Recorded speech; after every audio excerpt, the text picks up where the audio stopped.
If you've watched my stream or seen the hype and praise around Hi-Fi Rush, then I'm sure you already know what I'm about to say.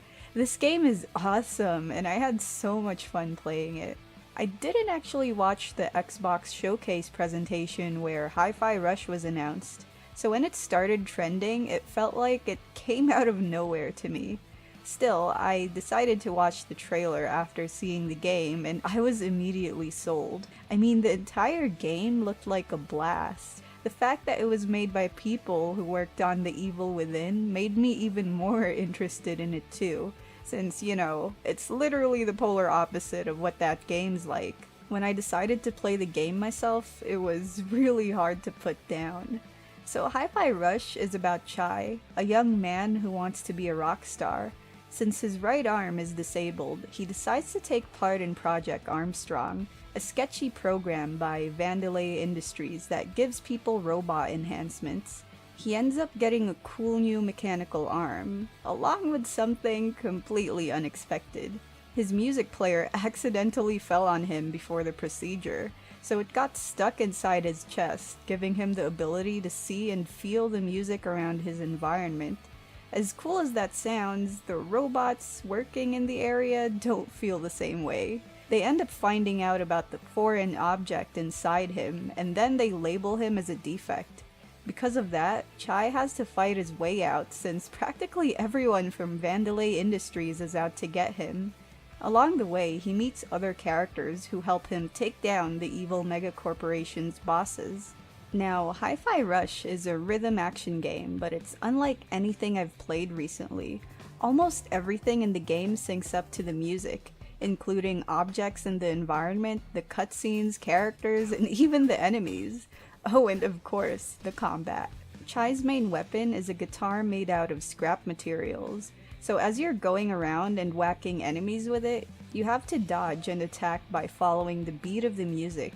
Like, you can still move around and attack whenever you want, but timing your attacks to the music will let you chain combos and deal bonus damage. I'm personally used to more traditional rhythm games that don't give you this much freedom with movement, so it took me a while to get used to this, especially since I recently started streaming when I decided to play through Hi-Fi Rush. It was tough listening to the music, paying attention to combat and dialogue, all while talking to chat and just generally being anxious. But I managed to get the hang of it after awkwardly going through a couple of tutorials and battles. So Chai can deal light and heavy attacks to enemies, and the combat plays kinda like a flashy hack and slash game. The combat was quite simple in the first few hours, but things get more complex later on. Eventually, you'll be parrying and performing a lot of different combos, along with some finishing moves, and even assists from other characters.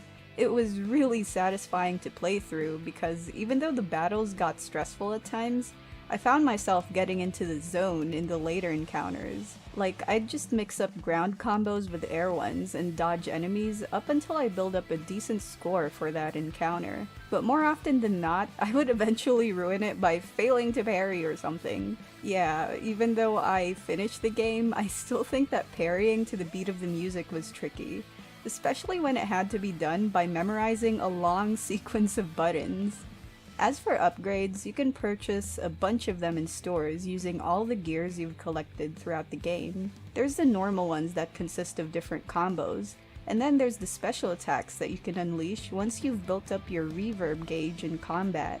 Items that increase your health and reverb can also be bought, and later on you can get chips that give you passive buffs once they're equipped. Basically, a lot of stuff is available in the stores.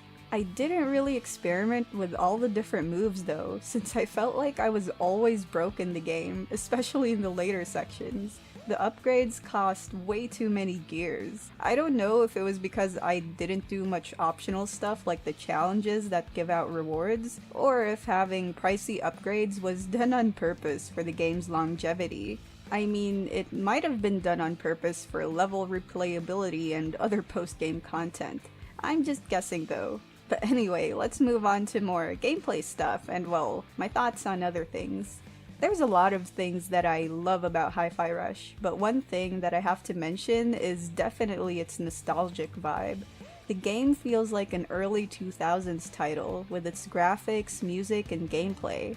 I've mentioned in my stream that this game reminded me specifically of Sunset Overdrive, but now that I'm making this video, Dreamcast games like Jet Set Radio and Space Channel 5 come to my mind.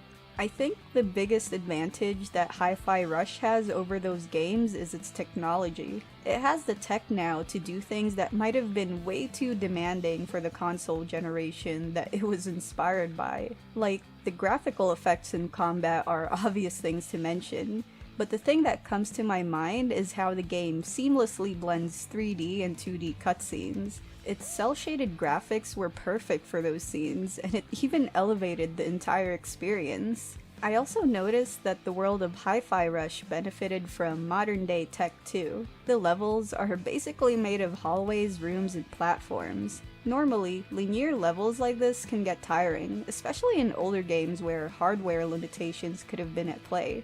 But with Hi-Fi-Rush, I never really got bored while I was playing through these sections. And I think it's because Hi-Fi-Rush takes those linear levels and designs it to be as fun as possible to play.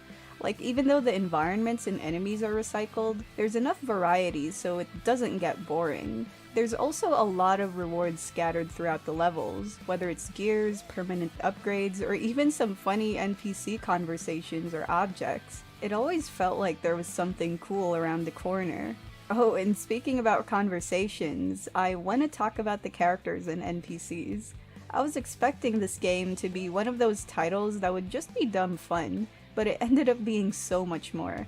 The main cast was well written, funny, and incredibly wholesome. I loved listening to everyone banter and have their own little moments in the game. Even the bosses were really endearing. Oh, and it was adorable when I noticed that many of Hi-Fi-Rush's characters are named after food and drink.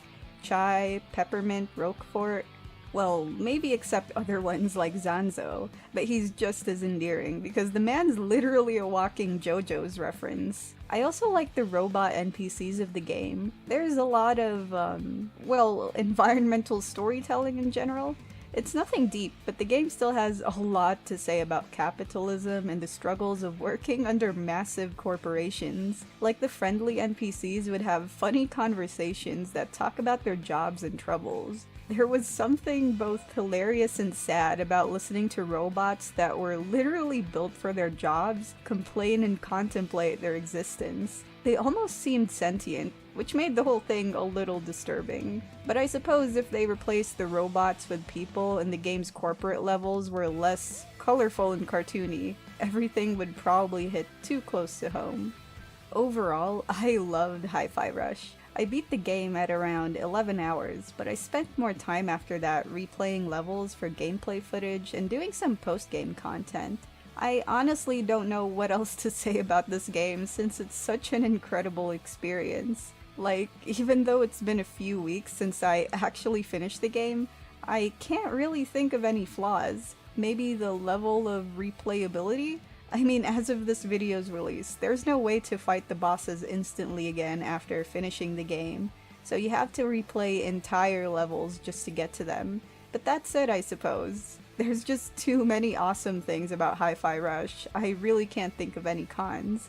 Like, it's even well optimized. I don't have a powerful PC, so it was nice being able to play this game very smoothly without really worrying about anything technical. So yeah, I highly recommend Hi-Fi-Rush. It's out on Steam, Xbox Game Pass, and other Xbox consoles. Let me know what you thought about the video, and thank you to my patrons at Patreon for supporting my channel. So Hi-Fi-Rush marks the first video that I made where I actually streamed like my whole playthrough. I hope it doesn't feel too different from my normal videos, like, you know, in a bad way. There's definitely going to be more coming up too, so I hope you look forward to that. Thanks for watching, and I'll see you in the next video.